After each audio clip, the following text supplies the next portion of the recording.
Muito bom dia, meus amados irmãos, sejam bem-vindos a mais uma Escola Bíblica Dominical.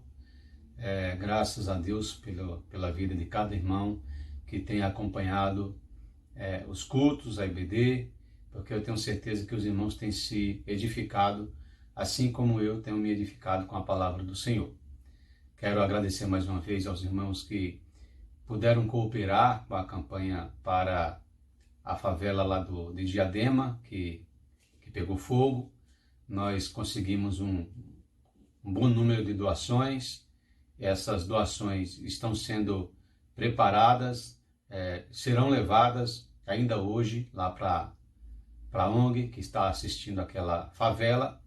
E nós agradecemos aí porque nós sabemos, temos convicção de que a Igreja Batista Getsemane, ela é sempre um exemplo em todas as situações que nós precisamos dos irmãos. Então Deus abençoe ricamente a vida de cada irmão que pôde estar cooperando conosco. Amém?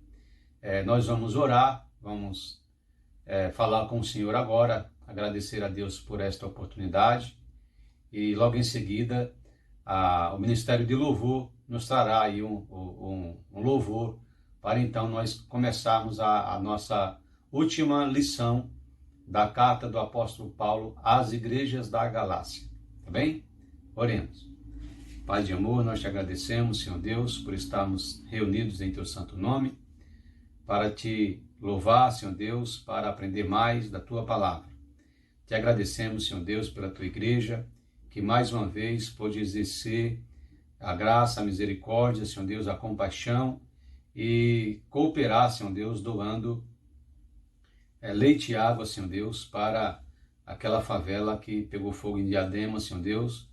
Nós te suplicamos, ó Pai, que tu possas abençoar as pessoas que vão administrar essas doações, para que seja efetivamente atendida as famílias que carecem, Senhor Deus, que precisam de ajuda. Nós te agradecemos, Senhor, por cada irmão que pôde cooperar, por cada irmão que pôde doar e também por cada irmão que orou a favor daqueles que necessitam. Continua conosco, que o teu Santo Espírito possa nos ajudar na explanação da tua palavra. Obrigado, Senhor, pela oportunidade de estudar a carta do apóstolo Paulo às igrejas da Galácia, que muito nos edificou. Em nome de Jesus, nós te agradecemos. Amém. Muito bem, nós convidamos a equipe de louvor. Nosso irmão Ezequiel nos trará o louvor e logo em seguida nós entraremos então na lição. Até mais.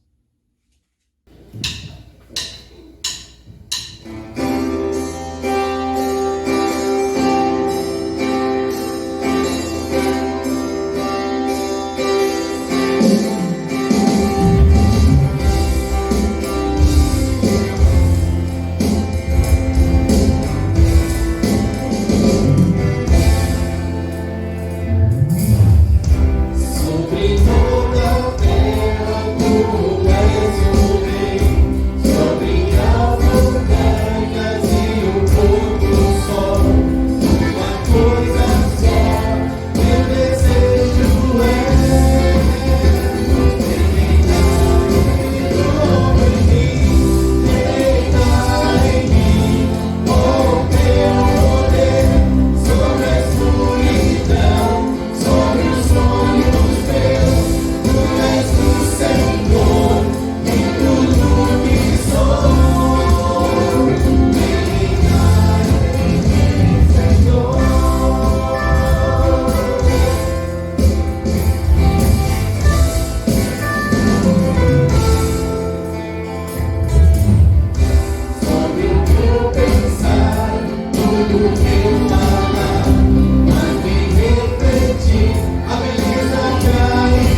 Muito bem, meus irmãos, nós estamos de volta e vamos começar a última lição. Na verdade, é a lição número 9 da revista, mas é o último capítulo da carta do apóstolo Paulo às igrejas da Galácia, intitulada Carta aos Gálatas. Nós aprendemos muito com essa carta. Aprendemos como não ser arrogantes, como os judaizantes. Aprendemos como não ser frágeis doutrinariamente, como os gentios, os gregos das igrejas da Galácia.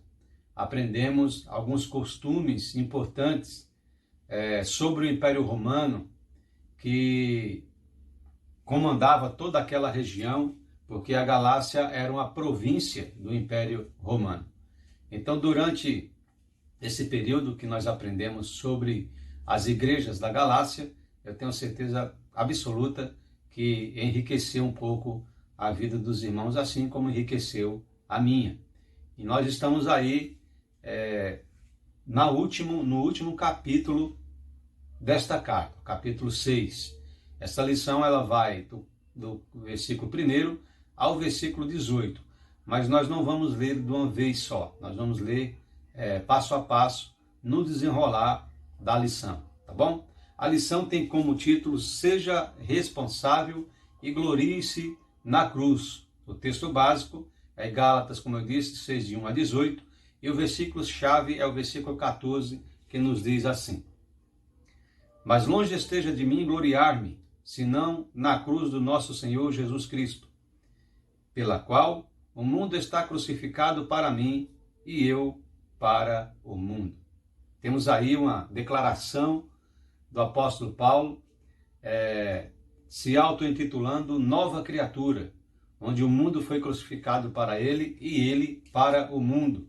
Vale dizer, o apóstolo Paulo estava dizendo que ele morreu para o mundo e ressuscitou para uma nova vida em Cristo Jesus, através da cruz. É assim que deve ser a vida de cada irmão, de cada um de nós, de cada um que levanta a bandeira de Jesus Cristo, a bandeira da salvação, ok? Durante todo esse período, nós aprendemos sobre o Evangelho da Graça e o jugo da lei. Aprendemos que a salvação não é pela observância da lei, mas pela graça que está em nosso Senhor Jesus Cristo. Hoje, o alvo da lição são 3, que nós lemos agora. Conscientizar-se de que a glória do crente está na cruz de Cristo, amar o próximo, inclusive quando ele estiver caído, e sustentar a obra do Senhor. Essa lição, ela traz 3 assuntos bastante importantes que nós vamos ver a partir agora da leitura dessa introdução. No último capítulo da epístola, Paulo dá orientações sobre, primeiro, a conduta verdadeira espiritual para com o irmão caído. 2, instrui o cristão a ser fiel e caridoso na administração dos seus recursos financeiros. E 3, declara o seu interesse em gloriar-se em Cristo, em contraste com os legalistas que se gloriavam na carne. Então, o apóstolo Paulo traz 3 lições importantíssimas nesse último capítulo. A primeira lição importante é em relação ao irmão que se encontra em pecado. Na verdade, ao irmão que foi pego em flagrante, e aí o outro irmão consegue identificar esse pecado e pode ajudar esse irmão que foi surpreendido aí, pecando, né? Que foi pego em flagrante diante de um pecado. A segunda lição, ela é em relação à nossa administração financeira, dos nossos recursos. De que maneira nós podemos contribuir para a obra do Senhor e qual é o resultado desta contribuição. Então nós vamos aprender um pouquinho sobre o que o Paulo fala sobre a administração financeira dos nossos recursos. E por último, a ostentação do que os judaizantes faziam de si mesmos, de tentarem convencer os gentios de observarem a lei. E Paulo diz que nós não devemos nos gloriar nisso, na carne, né? Mas devemos nos gloriar na cruz de Cristo. Vale dizer, tudo aquilo que Paulo fez em relação ao Evangelho de Cristo não serviu para ostentação. Paulo se gloriava na cruz de Cristo. E nós vamos começar no nosso primeiro tópico, a conduta do cristão para com o irmão caído, e vamos ler o versículo 1 do capítulo 18, que nos diz assim: Irmãos, se algum homem chegar a ser surpreendido em alguma ofensa, vós que sois espirituais, encaminhai o tal com espírito de mansidão, olhando por ti mesmo, para que não sejas também tentado.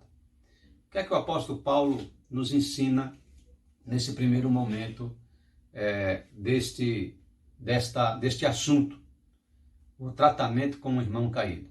O apóstolo Paulo ensina que nós que somos, ou aqueles que são espirituais, que estão mais fortes espiritualmente, possa ajudar o irmão caído.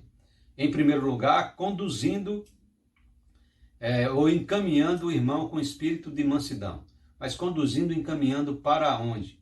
Encaminhando para a liderança da igreja, encaminhando o irmão para o caminho correto, encaminhando o irmão para o caminho da verdade, de onde ele se desviou. Esse deve ser o papel daqueles que são mais fortes espiritualmente.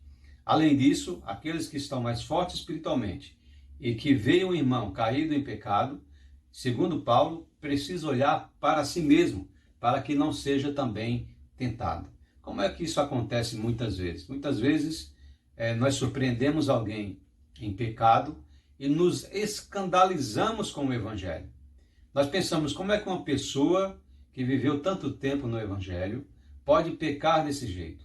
E ao invés de nós ajudarmos a pessoa, nós nos escandalizamos com esse procedimento e também caímos.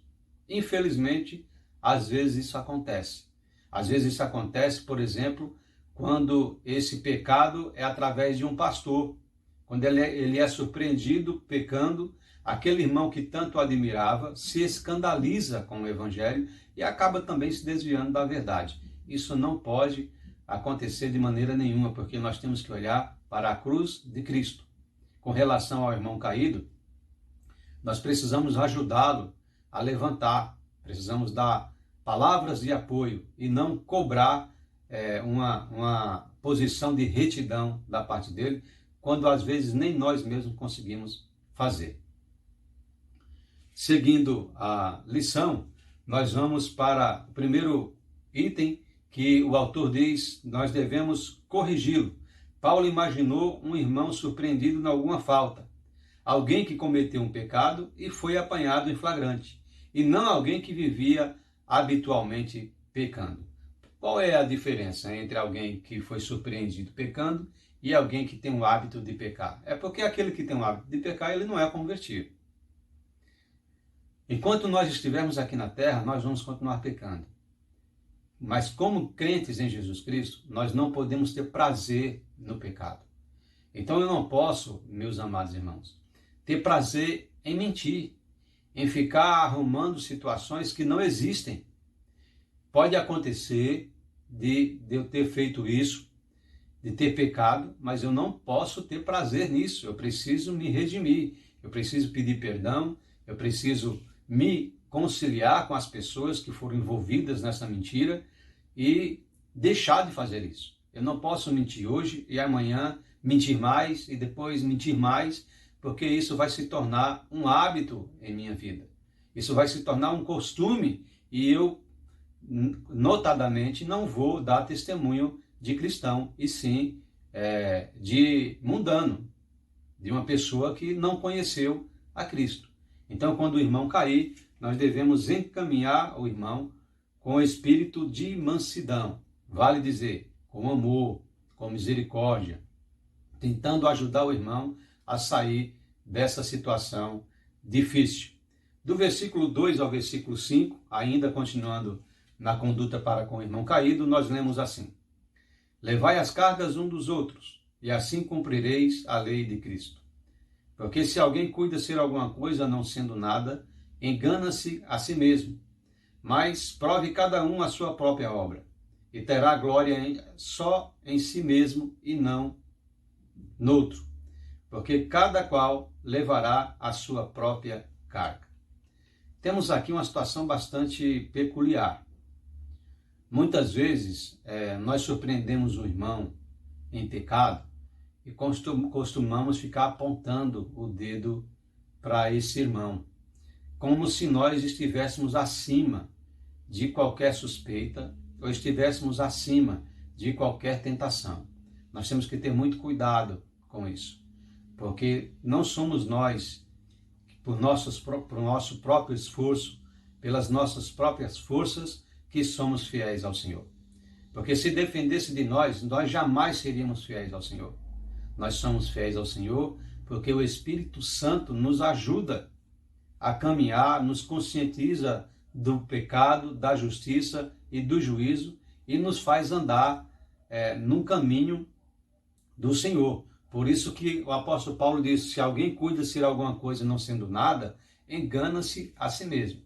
Portanto, é muito perigoso nós batermos no peito e nos intitularmos como pessoas justas, porque na medida que nós falamos isso, nós já estamos sendo injustos, porque nós somos pecadores, nós somos miseráveis, nós somos salvos pela graça de Deus Pai.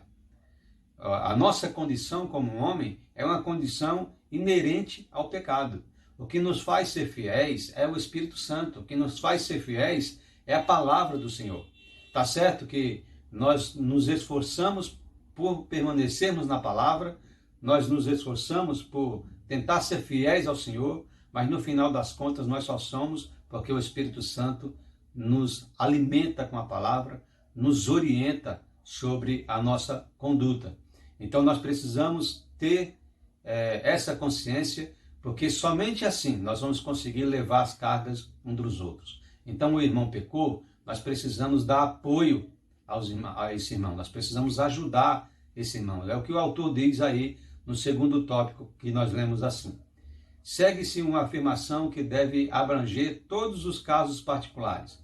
Levai as cargas um dos outros, e assim cumprireis a lei de Cristo. Que lei de Cristo é essa? Aquela que os irmãos conhecem muito bem, né? Nós ouvimos praticamente todos os domingos na igreja: amarás o teu próximo como a ti mesmo. Como é que eu vou amar o meu irmão se eu vou ficar acusando o meu irmão, se eu vou ficar apontando o dedo para o meu irmão? Infelizmente existem casos em que alguns irmãos só saciam a sua sede de justiça quando vê aquele outro na lama, quando vê aquele outro excluído da igreja. Isso é muito triste. Isso pode até saciar o coração de alguns, mas não sacia o coração do Senhor, que não deseja que ninguém se perca, mas que todos sejam salvos. É claro que a igreja tem o seu papel de disciplinar. E é claro que muitas vezes essa disciplina ela vai ser consumada através do desligamento da pessoa do rol de membros da igreja. Mas isso é uma situação que chega num momento que a igreja já não tem mais o que fazer. A própria pessoa não quer permanecer como membro da igreja. Nessas situações, a igreja precisa desligar a pessoa, porque ela manifesta publicamente de que não quer permanecer na igreja. E ninguém é obrigado a ficar na igreja do Senhor. Somente aqueles que desejam permanecer como corpo de Cristo, né?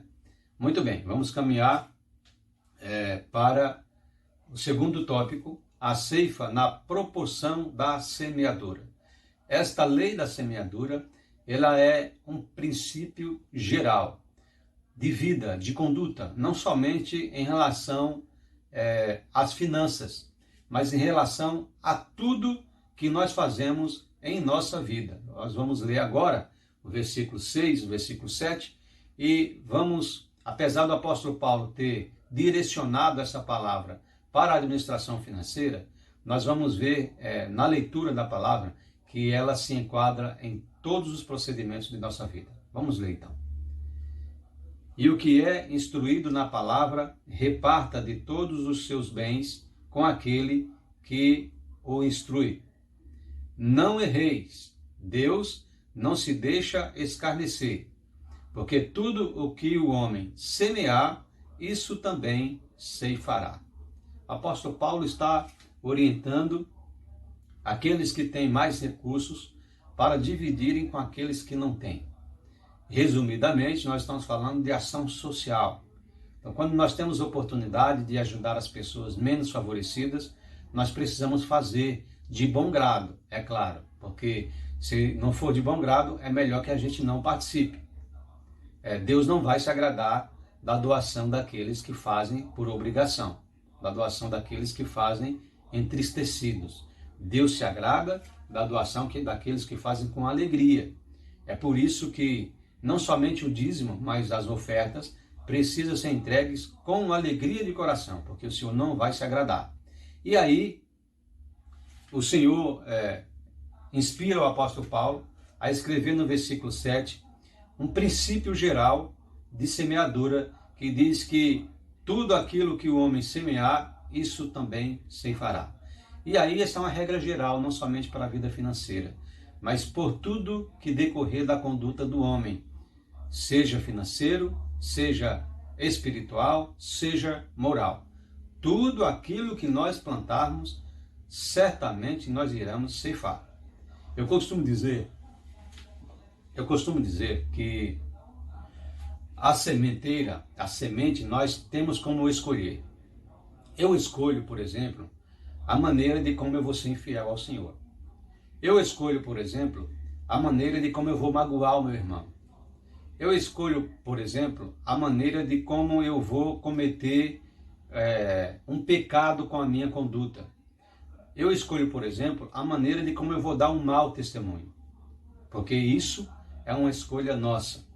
O que eu não consigo escolher e nem consigo evitar é aquilo que eu vou colher.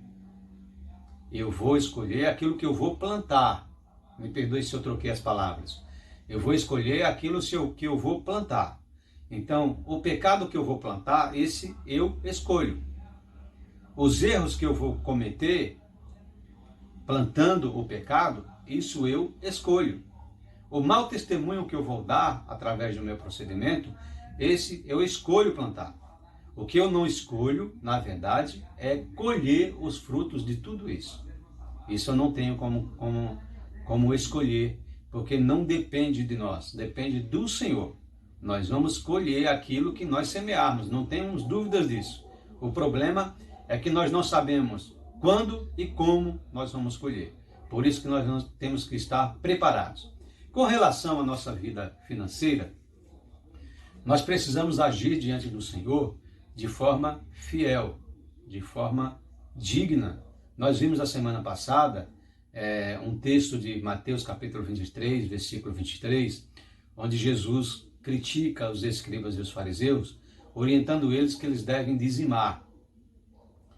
E aqui também a palavra não é outra, embora com outro contexto. Nós devemos saber que precisamos ser fiéis no dízimo. E quando o apóstolo Paulo fala que nós vamos colher aquilo que nós semearmos, ele continua com essa explanação de sua palavra, num princípio estabelecido que o autor diz assim: todos os crentes devem cumprir os deveres financeiros para com a igreja.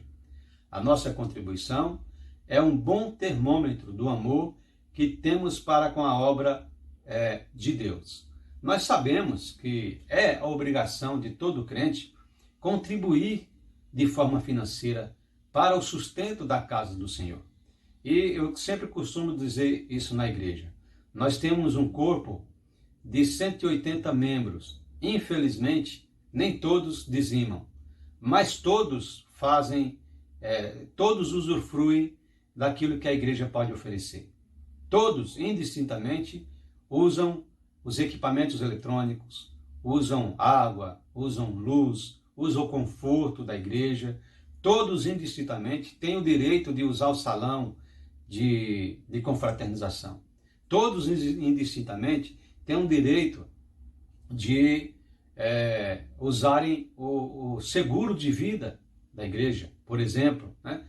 Todos indistintamente têm o direito de receber assistência social da igreja, caso precise, e a igreja tenha condições. Todos têm. O grande problema é que nem todos têm a consciência de que devem ser fiéis no dízimo, de que devem ser fiéis nas ofertas.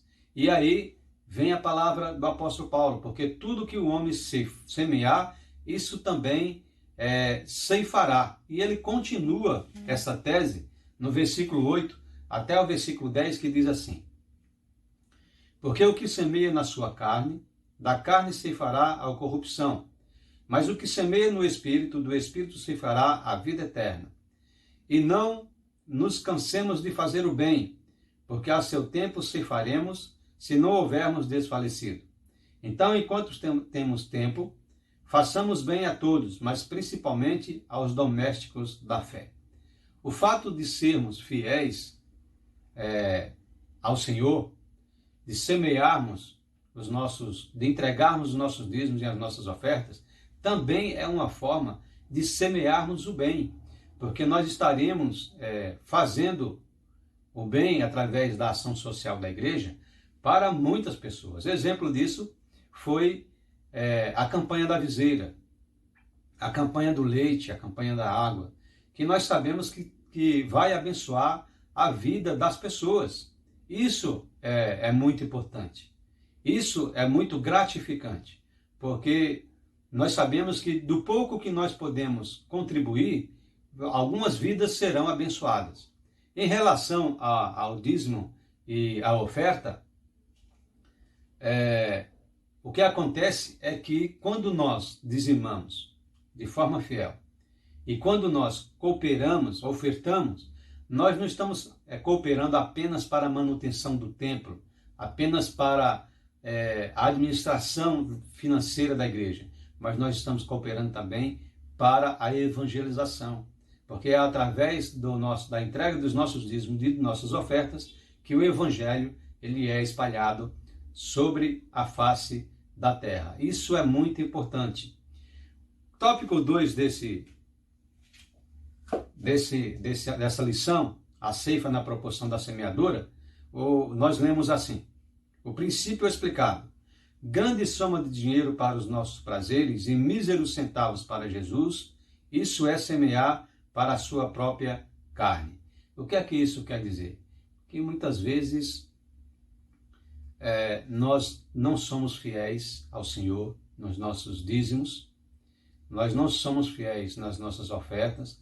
Na verdade, muitos irmãos nem são dizimistas, porque quando nós falamos que nós não somos fiéis, nós estamos falando de alguns irmãos que entregam o seu dízimo, mas não os 10% na realidade, entregam menos.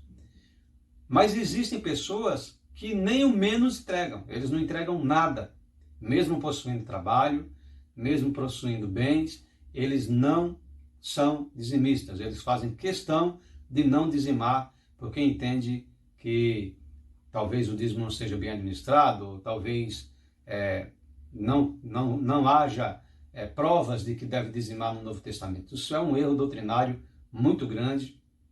A nossa igreja já está cansada de ensinar esse princípio, né? Vamos continuar ensinando essa doutrina. Cansado eu falo assim entre aspas, tá bom, irmãos? Mas a igreja já ensinou várias vezes sobre a questão do dízimo. Um irmão não pode chegar e dizer que nunca aprendeu sobre o dízimo, porque ele está enganado. Nós já fizemos até um simpósio sobre essa questão do dízimo. Então, infelizmente, nós temos pessoas dentro do hall de membresia de que não são dizimistas. Isso é muito triste. Isso mostra a fraqueza espiritual que a pessoa possui, ou a falta de entendimento espiritual, tá bom? Quando nós dizimamos e quando nós ajudamos, quando nós ofertamos, nós estamos ajudando as pessoas. É o que fala o versículo 10, que diz assim: então, enquanto temos tempo, façamos bem a todos. Como é que nós podemos fazer o bem se nem a nossa fidelidade nós exercemos? É uma contradição. Eu não posso fazer bem a alguém quando nem a Deus eu sou fiel. Né? Tópico 3. A glória na cruz de Cristo. Vede com grandes letras vos escrevi por minha mão. Diz o versículo 11. Todos os que querem mostrar boa aparência na carne, esses vos obrigam a circuncidar-vos, somente para não serem perseguidos por causa da cruz de Cristo. Porque nem ainda esses mesmos que se circuncidam guardam a lei, mas querem que vos circuncideis para se gloriarem na vossa carne. Paulo faz aqui um último alerta aos judaizantes. Paulo faz aqui uma última crítica aos judaizantes, quando ele diz: todos que querem mostrar boa aparência na carne, esses vos obrigam a circuncidar-se, porque eles não querem ser perseguidos por causa da cruz de Cristo. Ou seja, os judaizantes da igreja da Galácia procuravam manter a doutrina da lei para que eles não fossem perseguidos pela cruz de Cristo. Quando um cristão dizia que ele era salvo através da graça e que não deveria observar a lei para ser salvo, e se ele fosse judeu, logicamente que ele iria ser perseguido espiritualmente por aqueles que são judeus, porque os judeus não admitiam esse tipo de conduta. Eles achavam que era traição ao judaísmo alguém se converter e dizer que não tinha que obedecer à lei para ser salvo, né? Então a circuncisão era uma forma de cumprir com a lei.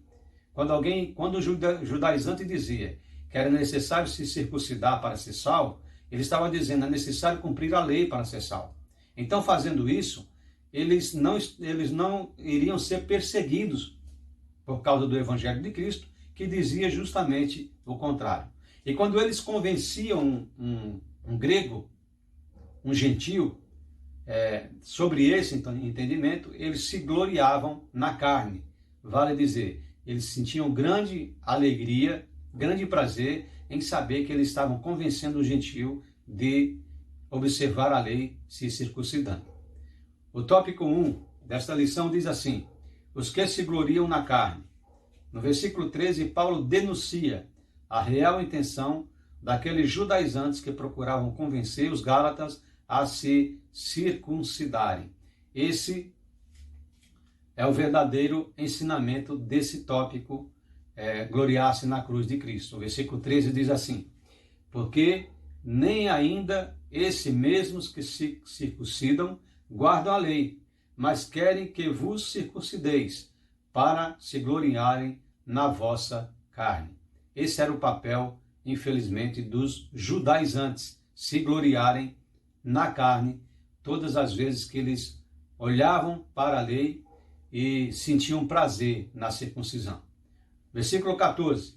Mas longe esteja de mim gloriar-se, a não ser na cruz de nosso Senhor Jesus Cristo, pelo qual o mundo está crucificado para mim e eu para o mundo.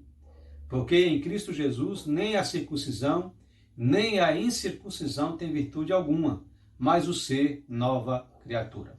Paulo traz aqui, então, o princípio de que o que vale, na verdade, dentro da espiritualidade, dentro da religiosidade, é o ser uma nova criatura. Não adianta eu defender a observância da lei, que é a circuncisão, ou a inobservância da lei, que é a incircuncisão, se eu não for uma nova criatura. Por isso que ele diz que nem a circuncisão, nem a incircuncisão tem virtude alguma, mas o ser uma nova criatura.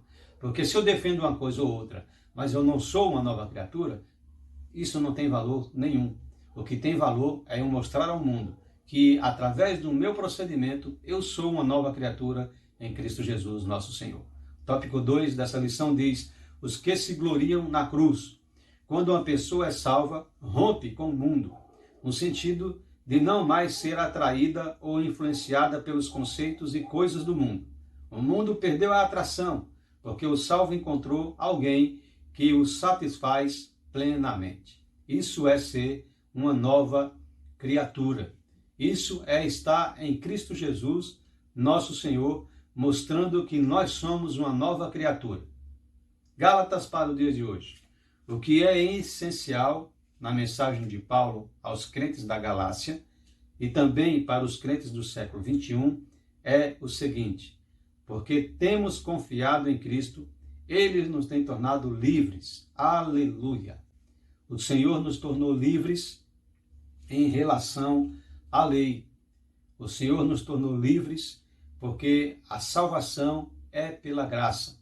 E nós temos que dar aleluia, glória a Deus, por esta tão maravilhosa graça que nos salvou. O autor traz aqui uma conclusão da carta do apóstolo Paulo aos Gálatas, dizendo o seguinte: os leitores desta carta podem ficar com a impressão de que a severidade de Paulo o tenha feito esquecer a profunda relação que o unia aos cristãos da Galácia. Mas esse tratamento lhes revelou que o apóstolo não lhes guardava nenhum rancor. Na verdade, a impressão que a gente tem do apóstolo Paulo, quando escreveu aos Gálatas, é que o apóstolo Paulo defendia com veemência, de forma contundente, a sua doutrina, ou a doutrina do Evangelho da Graça, em oposição à observância da lei, ou ao julgo da lei. Paulo pode ter sido severo com as palavras, mas Paulo falou uma verdade que precisava ser mantida. É assim que nós devemos nos comportar. Nós não devemos bater nas costas de alguém. Nós devemos falar a verdade, ainda que essa verdade possa entristecer ou possa magoar. Nós precisamos mostrar ao mundo qual é o caminho correto e não ficar politizando a espiritualidade, porque o espiritual não se politiza. Nós não temos que ser políticos como eram os fariseus, como eram os escribas. Nós precisamos ser evangelistas. Nós precisamos mostrar a verdade que salva e que liberta. E a grande lição que nós tiramos desta carta do apóstolo Paulo à igreja da Galácia é: seja uma nova criatura em Cristo Jesus, nosso Senhor. Seja uma nova criatura através do seu comportamento, através do seu testemunho. É o seu testemunho que vai definir de que lado você está, do lado de Jesus ou do lado do mundo. Que Deus abençoe o seu coração. No próximo domingo nós vamos iniciar a carta do apóstolo Paulo à igreja de Filipos, aos filipenses. E nós iremos então aprender um pouco mais aí da palavra do Senhor. Tá bem? Fique com Deus. Um bom domingo aos irmãos. Após a oração, a equipe de louvor com o nosso irmão Ezequiel terá outra oportunidade. Vamos orar. Pai de amor, nós te agradecemos, Senhor Deus, pela tua palavra entregue aos nossos corações. Te agradecemos, Senhor Deus, porque tu tens nos edificado através da tua palavra. Tu tens nos tornado, Senhor Deus, pessoas melhores. O teu Santo Espírito tem nos moldado o nosso caráter, nos feito, Senhor Deus, fiéis a ti, nos feito, Senhor Deus, nova criatura. E nós te suplicamos, ó Pai, que tu possas continuar nos ajudando a seguirmos o teu Evangelho, Senhor Deus, esse Evangelho da graça, de forma honrosa, e que nós possamos estar sempre preparados para responder com mansidão e temor à razão da esperança que há em nós. Em nome de Jesus, amém. Até a noite. Hoje nós teremos a celebração da ceia pelo nosso querido pastor Flávio. Então estejam aí preparados com os seus elementos, tá bom? Com pão, com suco de uva, que nós iremos celebrar a nossa ceia logo mais, tá bom, irmãos? Eu termino aqui com uma imagem da entrega das viseiras que foram entregues aqui no posto de saúde Sapopemba e no hospital Sapopembinha. Então os irmãos têm aí a imagem da entrega das viseiras da nossa irmã Regina, que trabalha no posto de saúde, na UBS do Jardim Planalto, tá bom? Deus abençoe a vida daqueles que irão fazer uso dessas viseiras para que possam estar protegidos em nome de Jesus. Nosso irmão Ezequiel tem a palavra. Que Deus abençoe. Um beijo no coração dos irmãos.